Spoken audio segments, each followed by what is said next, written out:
here Paul said, if you have a brother that has fallen, he's made a mistake in life, and I want you to know there's probably not a one of us in here tonight that hasn't made a mistake or two. And you know what? I found in my 48 years worth of life that there are plenty of people out there that have fallen. It is not a problem to find somebody that has been overtaken in a fall. But the problem that we oftentimes find is ye which are spiritual. Finding people that are spiritual that are able to restore that brother that has fallen. Most of my car work has not been restoration. My car work and what I paid somebody to do, I'm not much of a mechanic, and I usually holler at Brother Terry or I take it to Johnny Kendall. I try not to dump too much on Terry. I'm not mechanically inclined. I always breaking something and it just never goes back together right. It just never works right for me. I can do carpenter work, but mechanical work. But I do know enough about mechanical work that whenever you restore a car, you don't just simply fix something that's went wrong. You don't just simply put a new engine in it. That is not restoring a car. But in order to restore a car, you generally, if you got an old car, you take it into the garage and you disassemble everything on it. You take the fenders apart. You oftentimes take the frame apart. You take it down to all the pieces that they had when that car was brand new.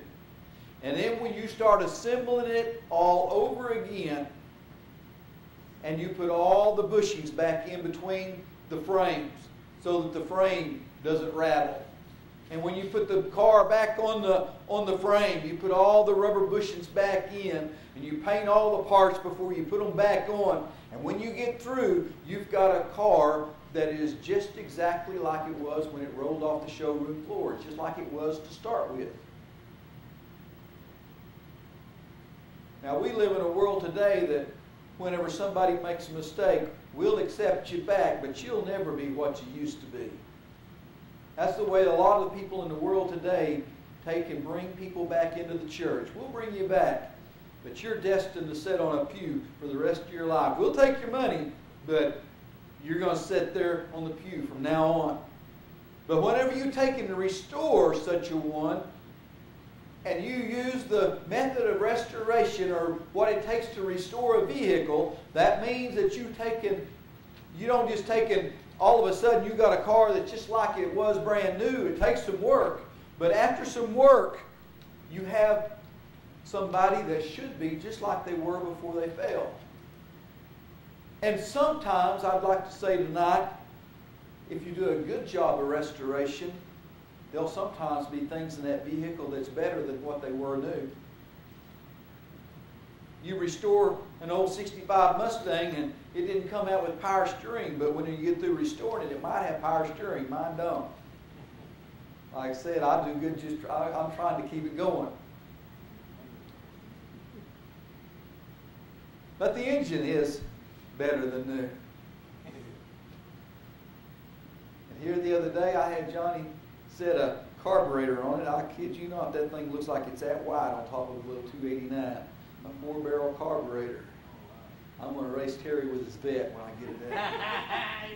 I'm going to smoke him. First quartering wheel, then it'll be gone. Oh, I don't know. With this one, the vet Terry's got now, I may beat him all the way.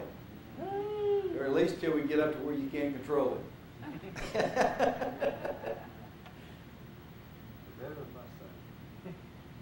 The Mustang. It'll get up so you can't control it.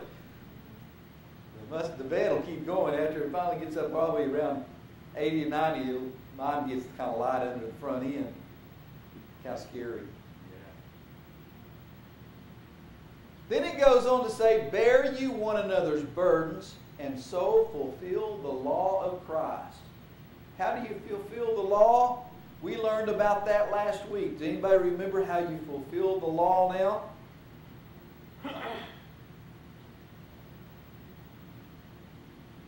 Paul said last week that you fulfill the law with one word. Anybody tell me what it is? Brother Andy? Love. Bear you one another's burdens and so fulfill the law of Christ. Here we are again. Love. Love. How do you fulfill the law? We get together and help each other. Bear each other's burdens. When a brother in the church is sad, we're all sad.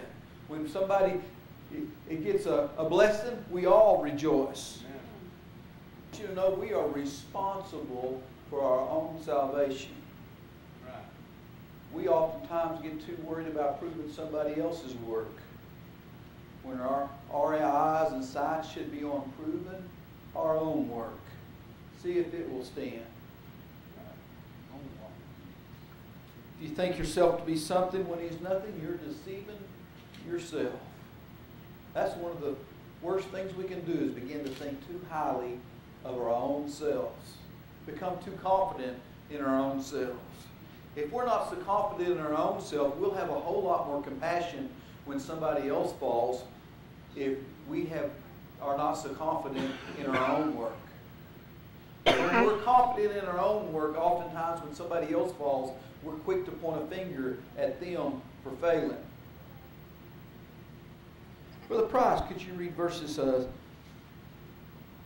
5 and 6? Let him that is taught in the word communicate to him that teaches in all good things. That is why on Sunday mornings and Wednesday nights that we have open discussion. Because this isn't just, let me teach you because I know everything, because you know good and well that I've stood up here before and said, I don't quite understand this.